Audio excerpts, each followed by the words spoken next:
from Abhishek IAS Academy. శాతవాహనుల జానస్తి మొదటి 3 parts గురించి చర్చించుకున్నాం. 3వ పార్ట్లో కొంత భాగాన్ని వదిలివేస్తాం. ఇప్పుడు 4వ పార్ట్లో విడిచిపెట్టినటువంటి ఆ భాగాలంతటినీ కూడా చర్చించుకుందాం. శాతవాహనుడు ఆంధ్రులేనని వాదించినటువంటి చరిత్రకారులలో ముఖ్యమైనటువంటి వారు ఆర్చి Bhandarkar, Rapson, Vincent Smith, Burgess మొదలైనటువంటి వారు ఉన్నారు. ఆర్చి బదార్కర్,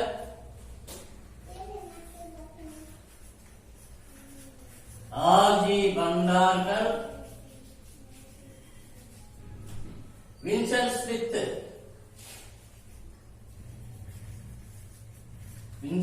స్మిత్, బర్జెస్, ర్యాబ్సన్. ఈ చరిత్రకారులందరూ కూడా శాతవాహనులు ఆంధ్రులేనని తెలియజేస్తున్నారు. అయితే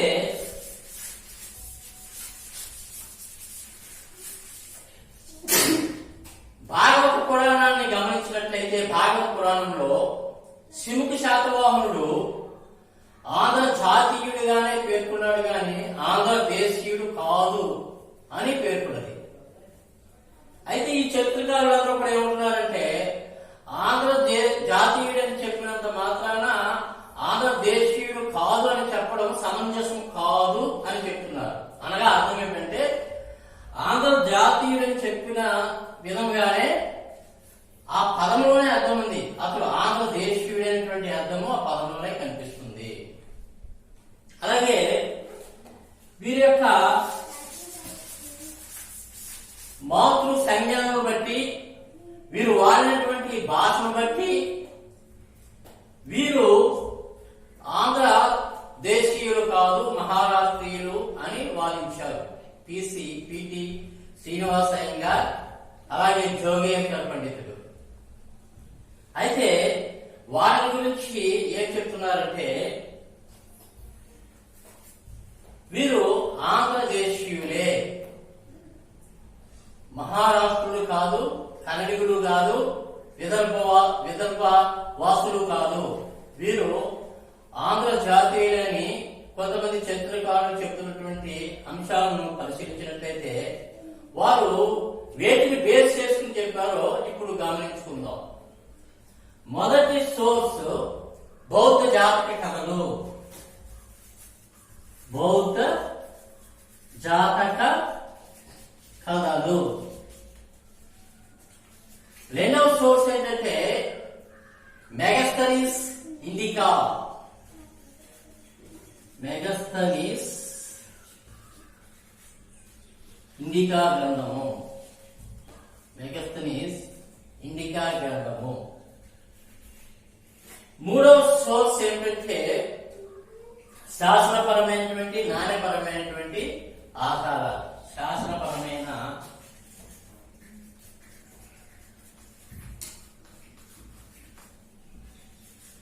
నాణ్యాల పరమైన ఆధారాలు. బౌద్ధ జాతక కథలు, మెగస్థనీస్ ఇండికా, శాసనపరమైన నాణ్యపరమైనటువంటి ఆధారాలు, అలాగే ఐతిరేయ బ్రాహ్మణం. ఐతరేయ బ్రాహ్మణం. ఐతిరేయ బ్రాహ్మణం. ఈ సోర్సెస్ అన్నింటినీ తీసుకుని శాతవాహనులు ఆంధ్రులేనని ఆర్చి బడార్కర్, బర్జెస్, ర్యాబ్సన్ మొదలుగా వెళ్ళినటువంటి చరిత్రకారులందరూ కూడా వాదిస్తున్నారు. అయితే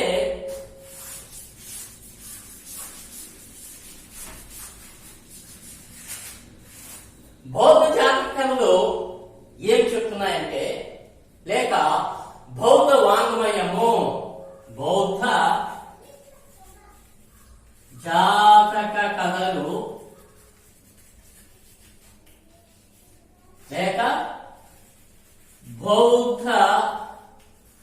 వాంగ్మయము ఏం చెప్తుందంటే మౌర్యవంశ సామ్రాజ్యానికి అనగా మౌర్య సామ్రాజ్య కాలంలోనే రెండు బలమైనటువంటి జనపదాలు, రెండు బలమైనటువంటి రాజ్యాలు దక్షిణ పదములో ఉన్నాయని తెలియజేస్తున్నాయి. ఆ జనపదాలు, ఆ రాజ్యాలు ఏమిటంటే ఆంధ్ర జనపదము, రెండవది కళింగ జనపదము. కళింగ జనపదము బౌద్ధ జాతికత లేక బౌద్ధ వాక్యం ఆంధ్ర జనపదము, కళింగ జనపదము, ఈ రెండు జనపదాలు మౌర్య సామ్రాజ్య పరిపాలనా కాలంలోనే ఉన్నాయి అని తెలియజేస్తున్నాయి. అలాగే ఇంకొక అంశాన్ని దేనికి తెలియజేస్తుందంటే బౌద్ధ జాతికత లేక బౌద్ధ వాంగ్మయము ఆంధ్ర నగరిని ప్రస్తావించుతున్నది.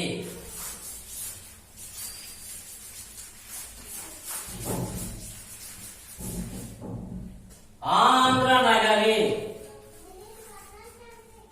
ఆంధ్ర నగరి, ఆంధ్ర నగరిని బౌద్ధ వాంగ్మయము ప్రస్తావించుతున్నది.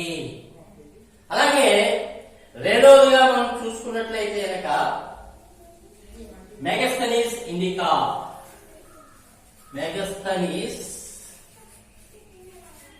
ఇండికా.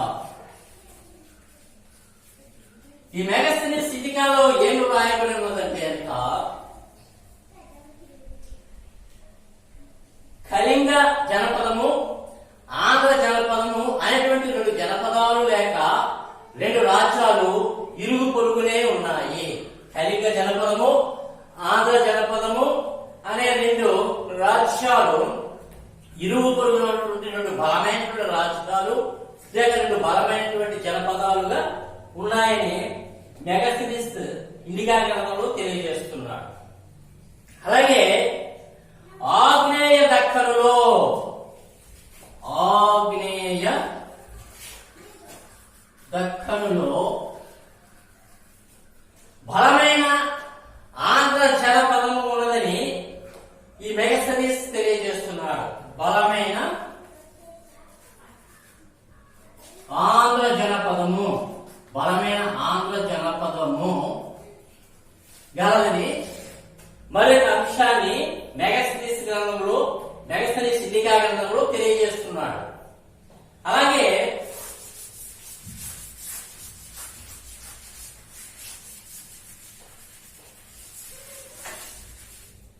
ఐతరేయ బ్రాహ్మణము, ఐతరేయ బ్రాహ్మణము. ఈ ఐతరేయ బ్రాహ్మణంలో ఆంధ్ర జాతిని గురించి, ఆంధ్ర దేశముల గురించి వ్రాయబడినది. ఆంధ్ర జాతి లేక ఆంధ్ర తెగలు, అలాగే ఆంధ్ర దేశముల గురించి కూడా ఈ ఐతరేయ బ్రాహ్మణంలో వ్రాయబడి ఉన్నది. అలాగే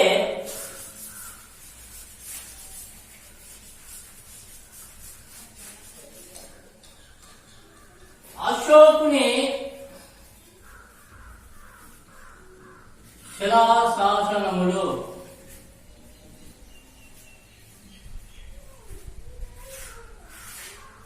అశోకుని శిలాశాసనములు లేక శాసనాలు ఆంధ్ర దేశ ఉనికిని తెలియజేస్తున్నది. అనగా మౌర్య చంద్రగుప్తుడు, ఆ తర్వాత అశోకుడు వేసినటువంటి శాసనాలలో ఆంధ్ర దేశం యొక్క ఉనికి, ఆంధ్ర జాతి యొక్క ఉనికి కనిపించుతున్నది. ఈ శాసనాలు మనకి ఎక్కడ లభ్యమయ్యాయని పరిశీలించినట్లయితే మొదటిగా ఎర్రగుడి, ఎర్రగుడి శాసనము, ఎర్రగుడి శాసనము. ఇది కర్నూలు జిల్లాలో లభ్యమైనది. కర్నూలు జిల్లాలో లభ్యమైనది. అలాగే రెండవదిగా రాజుల మందగిరి. రాజుల మందగిరి, దీనిలో కూడా ఆంధ్రజాతి ఆంధ్రదేశ ఉనికిని తెలియజేస్తున్నారు. అలాగే గుంటుపల్లి శాసనము, పశ్చిమ గోదావరి జిల్లాలో లభించినటువంటి గుంటుపల్లి శాసనంలో కూడా ఆంధ్రజాతిని గురించి గుంటుపల్లి శాసనము, గుంటుపల్లి శాసనము వెస్ట్ గోదావరిలో లభ్యమైంది. దీనిలో కూడా అనగా అశోకుడు వేయించినటువంటి శాసనాలలో ఆంధ్రజాతి ఉనికిని గురించి తెలియజేయబడుతున్నది. అలాగే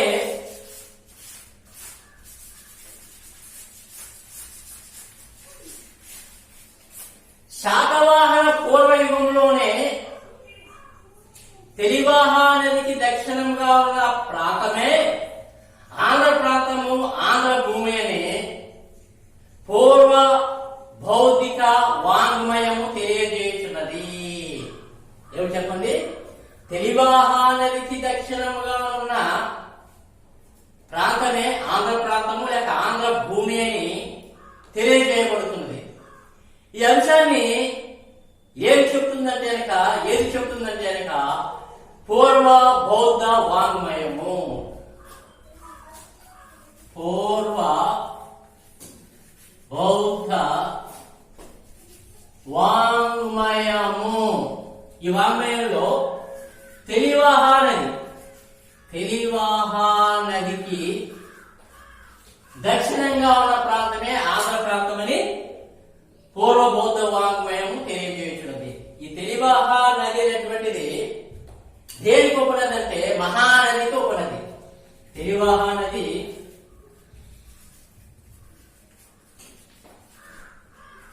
మహానదికి ఉపనది. కాబట్టి ఈ యొక్క సోర్సెస్ ను బట్టి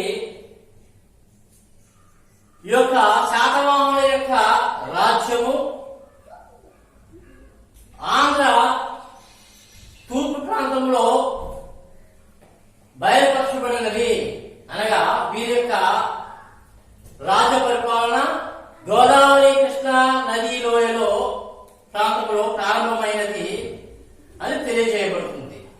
అలాగే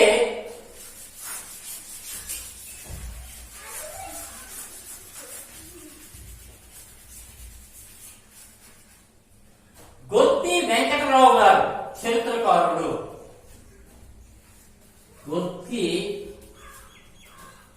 వెంకటరావు అనే చరిత్రకారుడు ఏమని చెప్తారంటే శాతవాహనుల యొక్క రాజ్య పరిపాలన తూర్పున ప్రారంభమై అనగా గోదావరి కృష్ణా నదీలోయ ప్రాంతంలో ప్రారంభమై ఆ రాజ్యం యొక్క విస్తరణ దక్షిణ ప్రాంతానికి, పశ్చిమ దక్షిణ ప్రాంతానికి వ్యాప్తి చెందినదని ఆయన తెలియజేస్తున్నారు.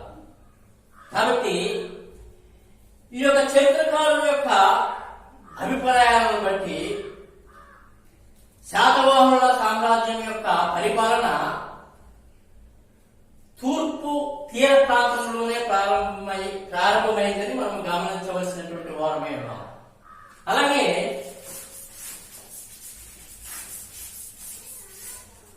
శాతవాహనుల యొక్క భాష ప్రాకృత భాష. శాతవాహనులు మాతృ సంజ్ఞలను తమ యొక్క పేరులుగా ధరించున్నారు కాబట్టి వీరు ఆంధ్రులు కాదు అనేటువంటి వాదాన్ని జోగేశ్వర పండితుడు గాని పిటి శ్రీనివాస శాస్త్రి అయ్యంగారు గాని తెలియజేస్తున్నారు. అయితే ఈ యొక్క మాతృ సంజ్ఞలను ధరించడం వలన శాతవాహనులైనటువంటి వారు కనపటి రాజులే గాని మొదటి రాజులు కాదు, అనగా కనపటి వారే గాని మొదటి వారు కాదు. మాతృ సంజ్ఞలు, మాతృ సంజ్ఞలు ఎవరు ధరించారు? కొంతమంది శాతవాహన రాజులు తమ తల్లుల యొక్క పేరును తమ పేరుకు ముందుగా ధరించుకున్నారు. వారిలో గౌతమిపుత్ర శాతకర్ణి, వాసిష్ఠీపుత్ర పులోమావి, ఇంకా కొంతమంది ఉన్నారు. గౌతమిపుత్ర శాతకర్ణి, గౌతమిపుత్ర శాతకర్ణి, వాసిష్ఠి పుత్ర పులోమావి, వాసిష్ఠి పుత్ర పులోమావి. అంటే వీరి యొక్క భాష ఏంటి? తెలుగు భాష కాదు. శాస్త్రపరమైనటువంటి భాషలు, న్యాయపరమైనటువంటి భాషలు గమనించినట్లయితే కనుక వాటిలో ఏం కనిపిస్తుందంటే కనుక ప్రాకృత భాష మాత్రమే కనిపిస్తుంది, కానీ తెలుగు కనిపించడం లేదు. అలాగే మాతృ సంజ్ఞలను వాడుతున్న బట్టి వీరు మహారాష్ట్రీయులే, ఆంధ్రులు కాదు అని పిటి శ్రీనివాస శాస్త్రి అయ్యంగార్, అలాగే జోగేశ్వర పండితుల యొక్క వాదన. అలాగే ఇంకా కొంతమంది చరిత్రకారులు కూడా వాదిస్తున్నారు. అయితే ఈ అంశాన్ని పరిగణలోకి తీసుకుంటే ఏమని చెప్పుకున్నాం? శాతవాహనులు కడపటి వారే గాని మొదటి వారు కాదనేటువంటి పాయింట్ చెప్పాను. అంటే కడపటి వారే గాని మొదటి వారు కాదంటే దాని అర్థం ఏంటి? శాతవాహనులు మౌర్య సామ్రాజ్యాధినేతలకు వృక్షులుగా పనిచేశారు కాబట్టి వీరిని ఆంధ్ర వృక్షులుగా పేర్కొన్నారు. సామంతులుగా పనిచేశారు కాబట్టి ఆంధ్ర వృక్షులుగా పేర్కొన్నారు. అనగా మొట్టమొదటిగా చరిత్రను గమనించినట్లయితే మనకు లభిస్తున్న ఇన్ఫర్మేషన్ ఏమిటంటే మాతృ సంజ్ఞను మొట్టమొదటిగా మౌర్యులు ధరించుకున్నారు.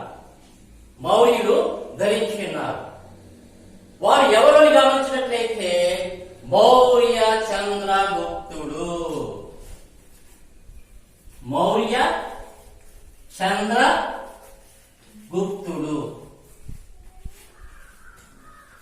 మాతృ సంజ్ఞను ధరించుకున్నారు. ఈ మౌర్య అనేటువంటి పదము దేనికి సమానార్థకంగా వాడబడినది అంటే ముర అనేటువంటి పదానికి సమానార్థకంగా వాడబడినది. ఈ ముర అనేటువంటి పేరు ఎవరిది అంటే చంద్రగుప్తుని యొక్క తల్లి పేరు ముర. వీరు రాజస్థాన్ లోని వీరి యొక్క తెగ, ఈ ముర అనేటువంటి స్త్రీకి సంబంధించినటువంటి తెగ రాజస్థాన్ లో నెమరులను పెంచేవారు, పికాక్స్ ని పెంచేవారు. కాబట్టి మౌర్య లేదా ముర అనేటువంటి పదానికి మరి యొక్క అర్థం ఏమిటంటే నెమలి, పికాక్. సో తల్లి పేరును మొదటిగా చంద్రగుప్తుడు తన యొక్క పేరులో ధరించినాడు కాబట్టి మౌర్య చంద్రగుప్తుడు. బహుశా తల్లి పేరు మీదనే చంద్రగుప్తుడు మౌర్య సామ్రాజ్యాన్ని స్థాపించి ఉన్నాడు అనుకోవడంలో సందేహం ఏమీ లేదు. అలాగే ఇక ప్రాకృత భాష అనేది